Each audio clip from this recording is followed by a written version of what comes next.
بسم اللہ الرحمن الرحیم۔ اللہ کے نام سے شروع جو بڑا مہربان نہایت رحم والا۔ بسم اللہ الرحمن الرحیم۔ محرم الحرام کے حوالے سے چند اہم سوالات۔ محرم الحرام میں محرم کے ساتھ حرام کا لفظ کیوں کہا جاتا ہے؟ جی، یہاں پر جو حرام کا لفظ محرم کے ساتھ استعمال کیا جا رہا ہے، یہ کوئی حلال کے مقابلے میں نہیں کہ حلال حرام جس طرح بولا جاتا ہے، بلکہ یہاں پر جو حرام لفظ ہے اس کا مطلب ہے عزت والا، عظمت والا۔ یعنی جس طرح ہم لفظ بولتے ہیں مسجد الحرام یعنی عزت والی مسجد، احترام والی مسجد، تو اسی طرح جس طرح بولا جاتا ہے ماہ محرم الحرام، تو اس کا معنی یہ ہوا کہ حرمت والا جو ہے مہینہ محرم، کیونکہ اس کو حرمت والا مہینہ قرآن پاک کے اندر جو ہے وہ فرمایا گیا، 4 مہینے جو حرمت والے بیان کیے گئے ان میں سے ایک محرم الحرام ہے، تو اس وجہ سے اس کے ساتھ لفظ حرام بولا جاتا ہے جس کا معنی عظمت اور عزت ہے۔ قیامت 10 محرم کو آئے گی، کیا واقعی ایسا ہی ہے؟ جی، ابو داؤد شریف کی روایت کے اندر ہے کہ قیامت 10 محرم الحرام کو آئے گی اور جمعے کا دن ہوگا۔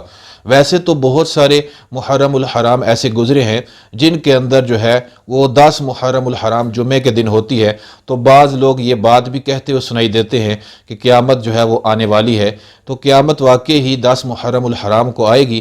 ابو داؤد شریف کی روایت ہمیں یہی بتا رہی ہے، اور ساتھ یہ بھی کہ وہ جمعۃ المبارک کا دن ہوگا۔ لیکن ابھی قیامت کے آنے کے اندر جو دیگر نشانیاں بیان کی گئیں، وہ ابھی نشانیاں بہت ساری باقی ہیں، وہ ابھی نشانیاں پوری نہیں ہوئیں۔ تو قیامت کے بارے میں یہی بات درست ہے کہ یہ یوم عاشورہ کے دن آئے گی اور جو ہے وہ جمعۃ المبارک کا دن ہوگا۔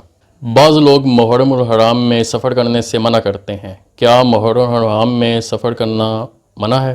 اچھا، اس میں یہ ہے کہ جس کے دل میں جو بھی چیز آتی ہے وہ اپنی مرضی سے باتیں بنا کر جو ہے وہ بیان کرتا رہتا ہے، تو شرعی طور پر اس بات کی کوئی حیثیت نہیں ہے۔ یعنی محرم الحرام کے اندر سفر کرنا بالکل جائز ہے، اس کے اندر شرعی طور پر کسی قسم کی کوئی ممانعت نہیں ہے۔ جو لوگ اس طرح کی بات کرتے ہیں تو وہ سوچیں کہ اگر محرم الحرام کے اندر ان کا کوئی یورپ کا ویزا آ جائے یا کسی اور کنٹری کا ویزا آ جائے، عرب شریف کا ویزا آ جائے، یا جو ہے وہ عمرہ شریف کرنے کے لیے ان کا ویزا لگ جائے، تو کیا وہ سفر پر نہیں جائیں گے؟ یقیناً وہ دوڑتے ہوئے سفر کرنے کے لیے جائیں گے۔ تو اس طرح کی باتیں جو ہیں ویسے ہی لوگ بنا کر بیان کرتے رہتے ہیں، اس کی شرعی طور پر کوئی حیثیت نہیں ہے۔ محرم الحرام کے اندر سفر کرنا بالکل جائز ہے، شرعی طور پر بالکل جائز ہے۔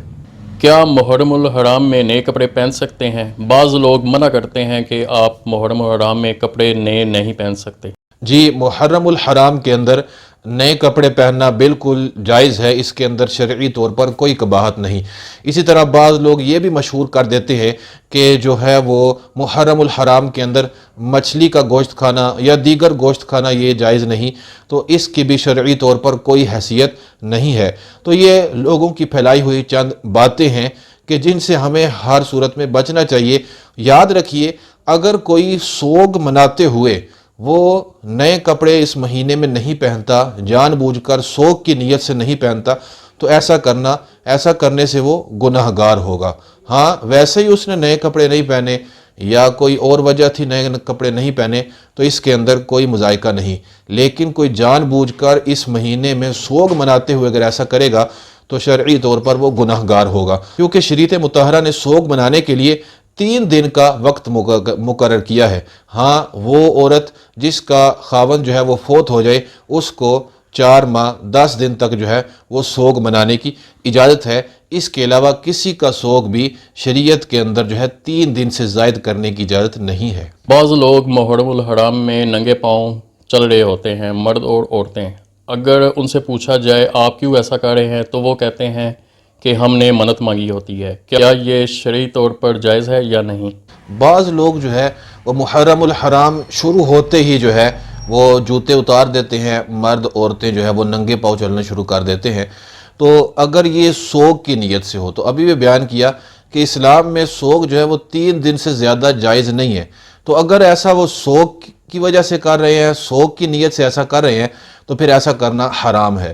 ویسے اگر کوئی کر رہا ہے سوگ کی نیت نہیں ہے تو پھر اس کے اندر شرعی طور پر کوئی حرج نہیں ہے، یہ بالکل جائز ہے۔ لیکن دیکھا گیا ہے کہ محرم کے ابتدائی 10 دنوں کے اندر وہی لوگ جو ہے محرم الحرام میں ننگے پاؤں ابتدائی 10 دنوں میں چلتے ہیں جو سوگ منانے کی نیت رکھتے ہیں یا جو سوگ منانا چاہتے ہیں۔ تو شرعی طور پر سوگ منانے کی نیت سے ایسا کرنا یعنی ننگے پاؤں رہنا یہ جائز نہیں ہے، کیونکہ شرعی طور پر سوگ 3 دن سے زیادہ نہیں ہو سکتا۔ اور رہی یہ بات کہ جب وہ جواب دیتے ہیں کہ ہم نے اس کی منت مانی ہوئی ہے، تو اس طرح کی منتوں کی کوئی شرعی حیثیت نہیں ہے، یعنی اگر کسی نے یہ منت مانی بھی ہے تو شرعی طور پر اس کی کوئی حیثیت نہیں، اس کو پورا کرنا کوئی لازم نہیں ہے۔ 10 محرم الحرام کو ماتم کرنا یا ماتم کو دیکھنا جائز ہے یا نہیں؟ جی یہ بات یاد رکھیں کہ ماتم جو 10 محرم الحرام کو کیا جاتا ہے وہ سوگ مناتے ہوئے، افسوس کا اظہار کرتے ہوئے حضرت سیدنا امام حسین رضی اللہ تعالیٰ عنہ اور دیگر جو کربلا کے اندر آپ کے رفقا شہید ہوئے ان کا سوگ مناتے ہوئے ایسا کیا جاتا ہے۔ تو جب شرعی طور پر سوگ 3 دن سے زائد کرنا جائز ہی نہیں، تو ماتم یا دیگر ایسے ذرائع اپنانا جس کے ذریعے سے اظہار غم ہو، جان بوجھ کر جو ہے وہ غم کو تازہ کیا جائے، اس کا جو ہے ماتم کیا جائے، تو شرعی طور پر اس طرح کرنا جائز نہیں ہے۔ اور اسی طرح جو لوگ جو ہے وہ ماتم کو دیکھنے کے لیے جاتے ہیں، تو ماتم کو دیکھنے کے لیے جب ماتم کرنا ہی جائز نہیں تو پھر اس کو دیکھنے کے لیے جانا جو ہے یہ کس طرح جائز ہو سکتا ہے؟ تو اس سے بالکل بچنا چاہیے کہ شرعی طور پر اس کی کوئی حیثیت نہیں، ایسا اسلام کے اندر ہرگز طریقہ ہمیں سکھایا نہیں گیا، بلکہ اگر کوئی مصیبت یا پریشانی آئے بھی تو اس پر اسلام نے ہمیں صبر کرنے کا درس دیا ہے۔ اور بہتر طریقہ جو محرم الحرام 10 محرم الحرام کو کرنے کا ہے وہ یہ ہے کہ نیاز کا اہتمام کیا جائے، لنگر تیار کیا جائے، اس کو تقسیم کیا جائے، شہدائے کربلا کو ایصال ثواب کیا جائے، حضرت سیدنا امام حسین رضی اللہ تعالیٰ عنہ آپ کو، تمام رفقا کو، تمام اہل بیت کو، تمام صحابہ اکرام کو جو ہے اس کا ثواب ایصال کیا جائے۔ اور اس کے ساتھ ساتھ یہ بھی کہ گھر میں قرآن مجید فرقان حمید پڑھا جائے، اس کا ختم کرایا جائے، یا سورہ یاسین شریف پڑھی جائے، اس کا ختم کر کے جو ہے اس کا ثواب جو ہے شہدائے کربلا کو بھیجنا چاہیے، حضرت سیدنا امام حسین اور آپ کے رفقا کو بھیجنا چاہیے۔ یہی طریقہ ہمیں اسلام نے سکھایا ہے کہ ہم ان کو زیادہ سے زیادہ ایصال ثواب کریں۔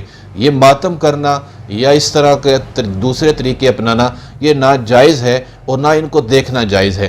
اسی طرح نوحے جو ہے وہ بعض لوگ سن رہے ہوتے ہیں جن کے اندر طرح طرح کے کلمات بولے جاتے ہیں، تو نہ نوحے سننا جائز ہے نہ نوحہ پڑھنا جائز ہے۔ تو اس طرح کے امور سے ہمیں ہر صورت میں بچنا چاہیے۔